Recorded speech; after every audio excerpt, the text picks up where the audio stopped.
हातकणंगले लोकसभा मतदारसंघातले महायुतीचे उमेदवार खासदार धैर्यशील माने यांनी कोल्हापूर जिल्ह्यातल्या हातकणंगले तालुक्यातील रुकडी इथे मतदानाचा हक्क बजावला। स्वाभिमानी शेतकरी संघटनेचे उमेदवार राजू शेट्टी यांनी शिरोळ मतदान केंद्रावर मतदान केलं। राष्ट्रवादी काँग्रेस शरदचंद्र पवार पक्षाचे प्रदेशाध्यक्ष जयंत पाटील यांनी हातकणंगले लोकसभा मतदारसंघातल्या साखराळे इथल्या मतदान केंद्रावर सहकुटुंब मतदान केलं। महाविकास आघाडीचे उमेदवार सत्यजित पाटील सरुडकर यांनी शाहूवाडी तालुक्यातल्या सरुड प्राथमिक शाळा इथे आपला मतदानाचा हक्क बजावला। कोल्हापूर लोकसभा मतदारसंघातले महाविकास आघाडीचे उमेदवार शाहू छत्रपती यांनी तर महायुतीचे उमेदवार संजय मंडलिक यांनी कागल तालुक्यातील चिमगाव इथे मतदानाचा हक्क बजावला।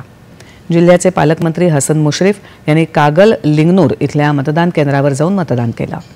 काँग्रेसचे आमदार सतेज पाटील यांनी कसबा बावडा पॅव्हेलियन मैदान केंद्र इथे मतदानाचा हक्क बजावला।